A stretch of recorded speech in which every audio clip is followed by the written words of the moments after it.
আপনার শখের Facebook ID কিংবা পেজ কিভাবে হ্যাকিং থেকে রক্ষা করবেন? তো চলুন আমরা বিস্তারিত আলোচনা করি এবং আপনাদেরকে দেখিয়ে দিব কিভাবে আপনার পেজ কিংবা শখের ফেসবুক আইডিটি হ্যাকিং থেকে রক্ষা করবেন এবং এইখানে হ্যাকিংরা কিভাবে আপনাকে প্রলোভন দেখাবে। তো এইখানে বিষয় হচ্ছে তারা ২ টা সাইট নিয়ে কাজ করে। একটা হচ্ছে আপনার ফিশিং লিঙ্ক, আরেকটা হচ্ছে ফল্ট পেজ খুলে সেইখান থেকে আপনাকে আপনার পেজে মেসেজ করবে। ধরেন যে আপনাকে আপনার পেজে একটা তারা ভিডিও দিবে স্পন্সরের, সেখান থেকে আপনাকে $700 দিবে বা $1000 দিবে।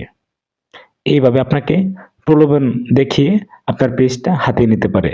তো চলুন আমরা এখন জানবো কিভাবে আমাদের শখের ফেসবুক আইডি কিংবা পেজ আমরা সেফটি দিতে পারবো এবং এখানে বাঁচার উপায় কি। তো দেরি না করে চলুন আমরা এখন স্ক্রিন শেয়ারের মাধ্যমে আপনাদেরকে দেখানোর চেষ্টা করব। দেখুন বন্ধুরা, নতুন বছর উপলক্ষে আমাকে এখানে 100 জিবি ফ্রি দিয়েছে, উপরে একটি ফিশিং লিঙ্ক দিয়েছে, যাতে করে এই লিঙ্কে ঢুকলে আমার পেজ সহ সবকিছু তারা নিয়ে যায়। এখানে দেখেন বিদেশি একটা মেয়ে আমাকে মেসেজ দিয়েছে। মেসেজে দেখতেই পাচ্ছেন কি লেখা রয়েছে, মানে $1800 আমাকে তারা দিবে। আপনি চিন্তা করতে পারছেন কেমন প্রলোভনগুলো আমাদেরকে দেখায়।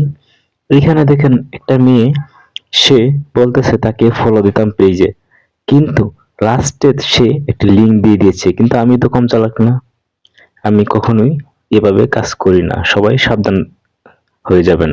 তো বন্ধুরা, আশা করছি আপনারা জিনিসটা খুব ভালোভাবে বুঝতে পারছেন। আর মেন বিষয় হচ্ছে আমার এই ভিডিও করার উদ্দেশ্য হচ্ছে যাতে করে আপনারা সবাই নিরাপদে থাকতে পারেন, আপনাদের পেজগুলো সুন্দরভাবে ভালো থাকে। তো ভিডিওটা শেয়ার করে সবাইকে দেখার সুযোগ করে দিবেন। ভিডিওটা প্রত্যেকের কাজে আসবে আমার মনে হচ্ছে, তাই আমি এই ভিডিওটা করছি। তো সবাই ভিডিওটা শেয়ার করে দিবেন যাতে করে প্রত্যেকে ভিডিওটা দেখে এবং এখান থেকে তাদের পেজগুলো সেফটি দিতে পারে। ধন্যবাদ সবাইকে।